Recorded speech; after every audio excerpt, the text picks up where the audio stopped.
Welcome to the Creative Plains video workshop series. I am Artist Nichole Rae, a creative guide with the art of daily practice, and I'm here to lead you through the I AM Affirmation Journal project that you're going to see here.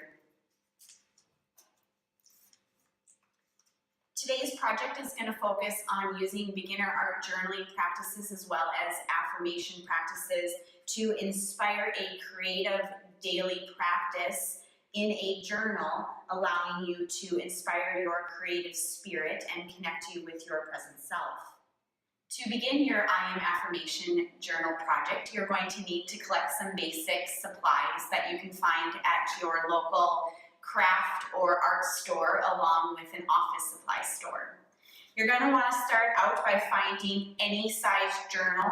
I like to work in about a 5x7 size and something that does not have a spiral bound. So you can find all kinds of different journals. I enjoy working in a craft paper style journal like this here, and you can get these online as well. So you're looking for your journal. You're going to want to have a scissor, a glue stick, a black felt tip marker or pen. You'll want to locate a black ink pad as well as collect some miscellaneous rubber stamps. There's all kinds of different designs here, feathers, hearts, cameras. Then you're going to want to look for a collection of washi tape, which is decorative tape usually sold individually or in sets. Here I have a variety of different colors of oil pastels. These are found in the art supply section at a craft store or at your art supply store. They usually come in kits with a variety of different colors. Then from there, you're going to want to collect some miscellaneous pieces of paper. This is construction paper that I have already tore down into smaller pieces. I have some journal pages here from a journal I was no longer using. I like to utilize vintage book pages such as music sheets, dictionaries. This is some graph paper here, as well as some scrapbooking paper, tissue paper, and so on. So you can use pretty much any kind of paper that you may have at home or collect some as well. If you by any chance have any 4x6 photos that you have at home from any adventures that you've taken, go ahead and collect some of those as well. I have pictures of my trip to California. Here are my feet with some leaves, etc. So I just have a random stack of photos here that I'm going to use, as well as you can go find some vintage books at a thrift store or used bookstore. I like working with books around birds, flowers, navigation. You can also explore different maps, atlases, and so on. So this is just a collection of books here that I have from my studio collection that I'm also going to use in my project. From there, you are going to want to visit our website at creativeplains.org to get your printables. There's an I Am Affirmation word list here, as well as a collection of positive words. We're going to use these word lists in our daily journal.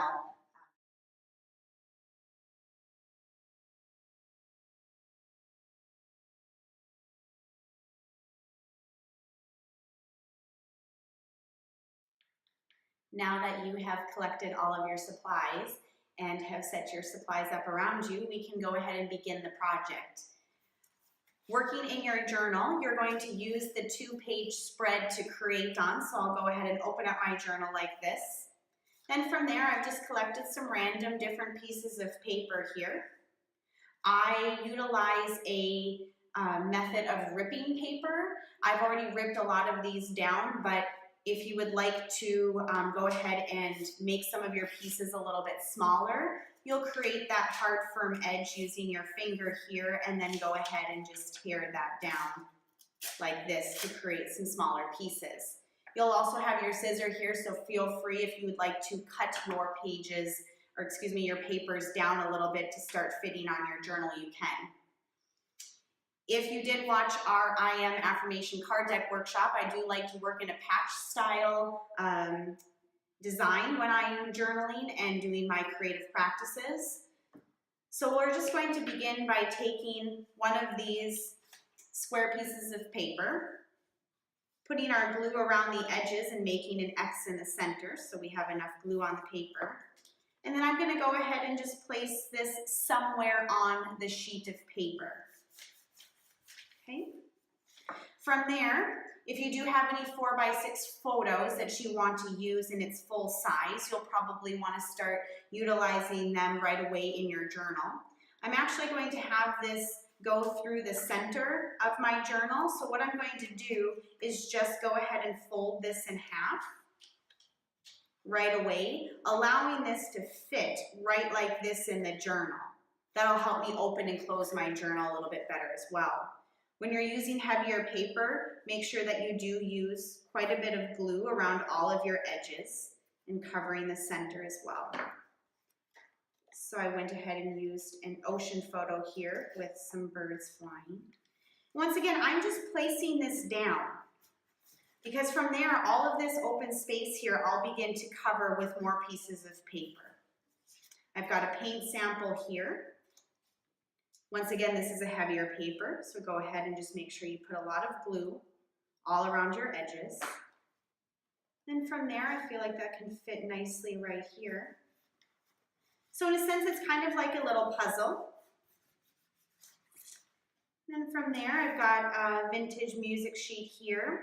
And I've just got this tiny little space right here, so I'm just going to use this way.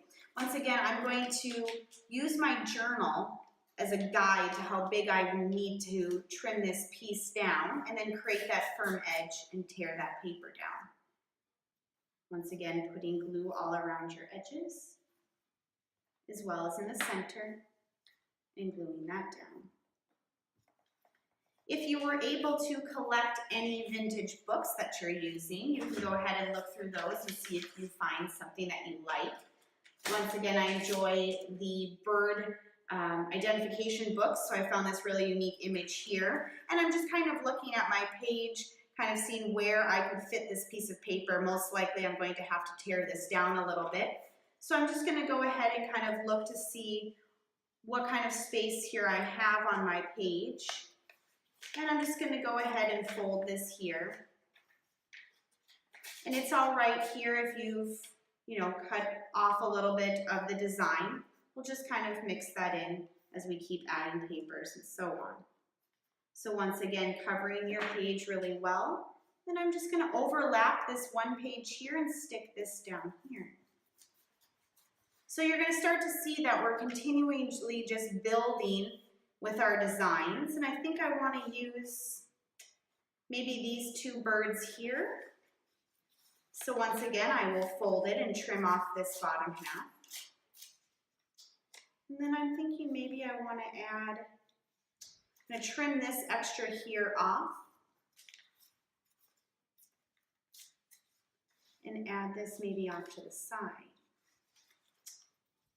One of the unique things about adding little bits of paper is that if you do have any paper clips or colored paper clips, you can add a little paper clip onto the sheet of paper as a little added bit of color. And then from there, put glue on the back of your piece of paper. Make sure you add a lot of glue right around the edges of that paper clip.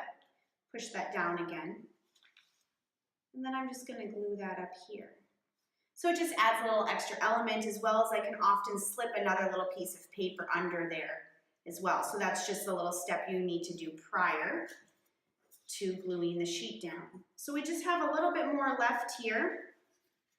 When you're working with smaller pieces of paper, which for me, I've actually ripped all of these down prior, so go ahead and take some time when you get some supplies to just make some of these into smaller pieces. I find that they're much easier to work with, and I just enjoy this collaging process a little bit more.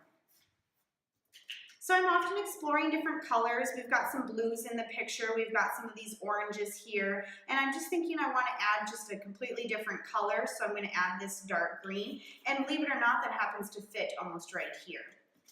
So I'll put some glue once again.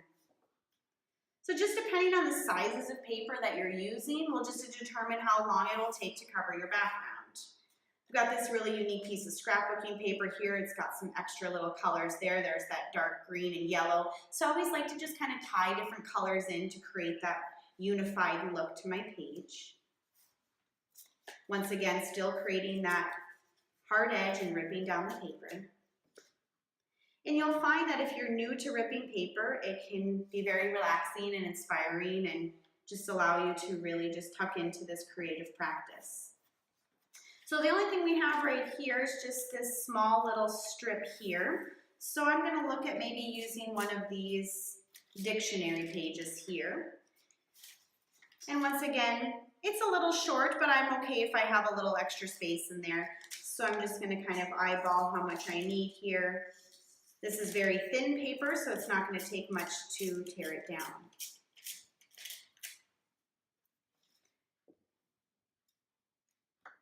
And we're just going to add this here. So the unique thing about paper here is that you can continue to add layers upon layers. So if I wanted to add one more little piece of dictionary paper up there and tear that down, and maybe I just want to add this up here, the more paper that you add working with small rectangular and square shapes, you just get more depth to the page and so on. Everybody's pages are going to be unique to their own creative spirit. All right, so now that we've covered the page, and you can always go back and glue down your edges a little bit more, we can go ahead and add rubber stamps to our page. So you'll use your black ink pen, and because I'm actually working in a bird theme and I love feathers, I'm going to use my feather stamp here. So I'm going to get a lot of black ink on it. And then I see that I have this open space right here, and what I'm going to do is I'm going to stamp it once down, pressing firmly. And it should be quite dark, not too bad there. And now that I have still light ink on this, I'm going to go ahead and start pushing this feather down over my page. And it's going to get lighter and lighter as I press it down. So you can hardly see it here, but it's starting to add more depth to the page and starting to bring it all together. You can also use another rubber stamp. Since I had some music sheets in here, I have some music notes. And maybe I will stamp that right along this space here, just to kind of tie in that music theme that I've got going on. And once again, I'm just going to repeat it. Once you've added your rubber stamps that you want, you can go ahead and explore some washi tape, which is decorative masking tape, but just not as sticky. It's also repositionable, which will allow you to move it around your page if you need to change your mind on something. Just like I like to rip paper, I also enjoy ripping washi tape. You need to be patient. It's actually sticking to my fingers, and I'm just gently tearing it down the center to get myself 2 small pieces. If you want to work with this thickness, that is just fine. And from there, I'm just going to add accents of color. And I think I'm going to add this one towards the bottom here. And as you start to create more and more, you'll find your own kind of way that you like to lay out your pages. So all of mine seem to kind of follow a general style. So I've added in this peach color here. I've also got some gold. So you can use multiple different designs. And I'm going to just use a smaller piece here. I'm actually going to place this right on the top of my bird page here to look like I've kind of taped it in there. And let's see, maybe we'll do that one right below to kind of frame it out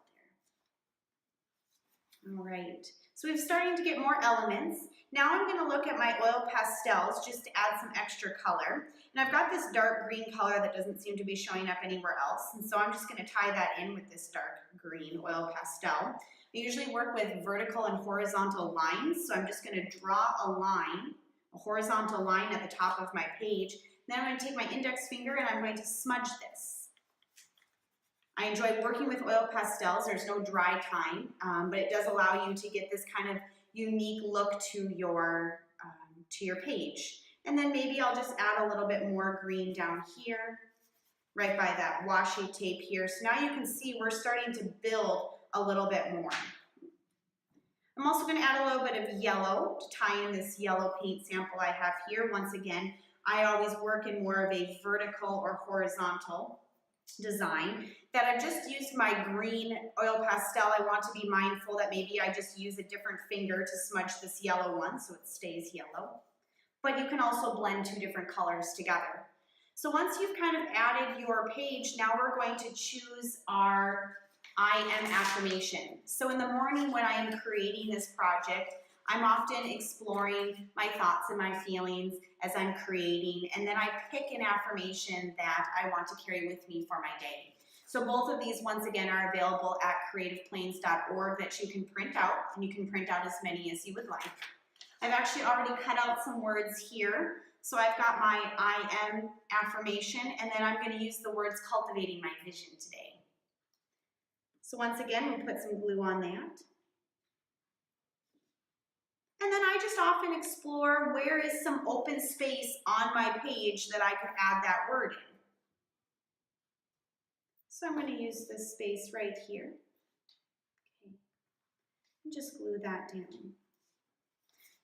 So now we've got our page here. I want to bring a little bit more accent to the affirmation. So I'm going to take my felt tip marker, and I'm actually just going to draw a black box around the words.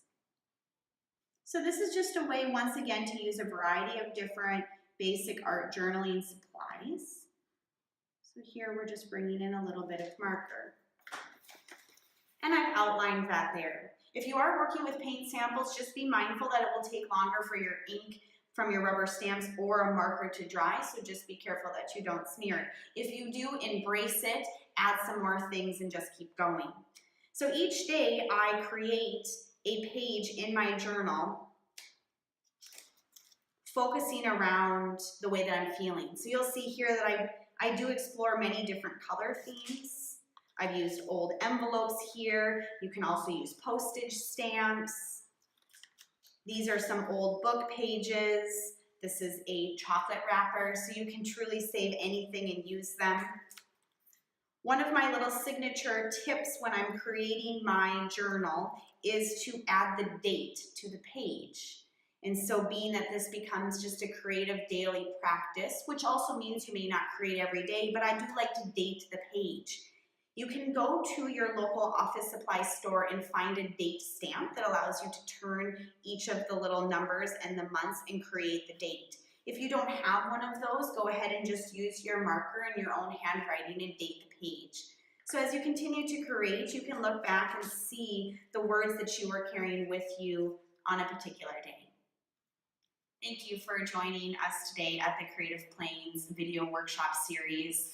Your I Am Affirmation Journal, once again, is a creative tool to practice using basic art journaling supplies and affirmation practices as part of a creative daily practice. When you are creating your pages, I do invite you to practice speaking out loud your I Am Affirmation statement to inspire your creative spirit and cultivate the connection to your present self. I look forward to creating with you daily. Visit our website at creativeplanes.org for your free printable sheets as well as more information. You can also connect with us on Facebook and Instagram.